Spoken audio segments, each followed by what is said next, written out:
Welcome back to Pets on Parade. You know, it's hot outside. Many of us keep our pets more indoors during these summer months. And I don't know about you, but by the time August rolls around, my dogs are getting a little bored and stir crazy. So joining us today on the show is our canine welfare specialist, Mick. Thanks so much for being here today. Thanks for having me. You've got some great things here, some activities to keep our pups busy indoors, keep them cool. Let's start with this here. Yeah, so a lot of this is having the right kind of food to kind of entice the dog to get into the puzzle game, because some of them are quite difficult. As it goes on, you can actually use their own dry food or whatever, but today I'm using like sardines is in here. And cat food, which again, it's all about the smell, because their sense of smell is 10,000 times greater than ours. Or you can put some chicken broth in there to really entice. And this is cat food. As you can see, this little nervous dog is really into it. And it just provides mental stimulation rather than putting a bowl down. Even though we can't physically exercise our dog because of the heat, we can give them a lot of mental stimulation. And that can be just as good of a workout if not better, absolutely. As a physical walk or a run around the block. Yeah, so you don't have to go out and buy a lot of stuff. These things are at the store, but if you have tins at home, you can put food in here if you have a dog that likes balls. Got some chicken in there. And some sardines. Okay. And you put the ball in there, and the dog can learns to grab the ball and get the food. Very cool. This is, if we eat eggs, we have eggs at home. We can use an empty egg carton. You can plop some food in there. You can cover it, poke some holes in it, and then they have to figure out how to get their food out of that. These are just paper towel rolls and toilet paper rolls that we have at home. Right. And all I did with this, I poked some holes in it. I smeared it a little bit because they're like, paper, that doesn't really interest me. But now it's smelly and it has some high-value stinky food in it.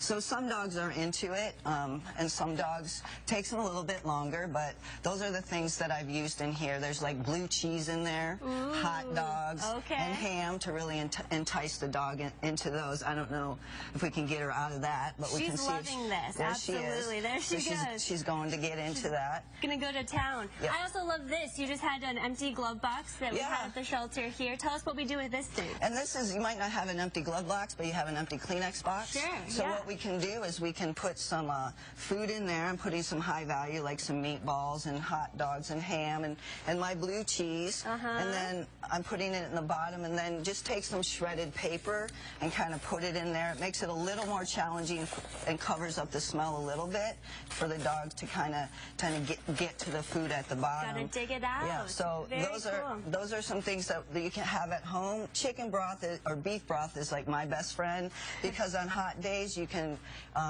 put it in ice cube trays or in bowls and freeze it, and it just takes longer. It's like a popsicle, instead of a popsicle. So I use a lot of chicken broth, low sodium, of course. And then Kongs too are great. My dogs love these. Yeah, my dogs too, and it's actually the only way that I feed my dog is out of Kongs. Make them work for their food. Exactly, and they love to work for their food. It really helps stimulate them. It's like working like we work a crossword puzzle. They're working for their food, and they love to do that. And this is frozen meatballs in there, topped off with some peanut butter. Man, you know how to make a good Kong, Mick. Very good. So I've seen you do a lot of this kind of enrichment things around the shelter to help keep our dogs calm and help them just make the time pass quickly while they're with us. So these are some we're looking for. If you're able to donate these things, of course we want low sodium chicken broth, and sardines in water is preferred. These really help with the enrichment and keeping our dogs entertained. Your team does such a great job with all of that. So lastly, I wanted to point out that you are, of course, a certified dog trainer. Mick wrote this great book. It's a great read. I recommend that you check it out, Reactive Rover.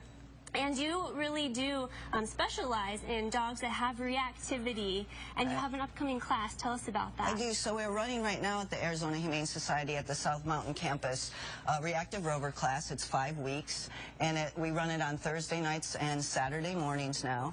And it's geared for dogs that bark and lunge at Dogs on Leash. It's very common behavior. It is, yeah. So we really it's really about teaching the owner how to communicate effectively with their dog to get their focus focus back, get their dog's focus back, use it in positive reinforcement, and give their dog some coping skills, because we know it's really stressful for the owner to be out there with their dog on leash, barking and lunging, but it's also stressful for the dog. So we want to give coping skills not only to the dog, but to the owner as well. And I've had great success with the people that have took their pets through that course, so great job with that. And there's more information about Reactive Rover and just some tips on keeping your dogs entertained on our website, activites.org. He's digging into the next obstacle here. Mick, great job. Thanks for being here today. He's just helping himself. All right, we have some more canines in studio. We'll introduce you to these two. Perry, who are your friends here? Well, we have a little boy and a little girl siblings. I have the male Perseus, and Kathy has Athena here. These are Otter Hound mixes, and they're 7 months of age. They were given up by their owner because they simply said they just didn't have enough time for them. And I will tell you, this is a very difficult age for dogs, 7 months. They still are the puppy mind and the craziness and the playfulness, but they are in an adult body. So as you can see, these guys are fairly large size.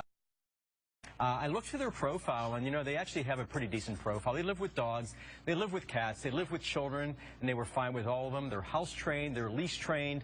All I could really see in their profile that was really very typical puppy behavior is chewing, which is a stage they're probably close to getting out of. Their teeth are all in now, and they're broken through.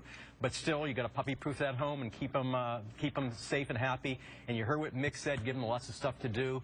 These guys are going to be fun doggies. They've never been away from one another, so if you do decide to adopt one, maybe it would be a good idea to enroll them in puppy socialization class so they can separate that, get that separation anxiety out. Come on down and check out Perseus and Athena. All right, well, Reese is no bigger than a peanut butter cup, yet she has a big personality, and she actually fetches like a dog. She's also a big cuddler.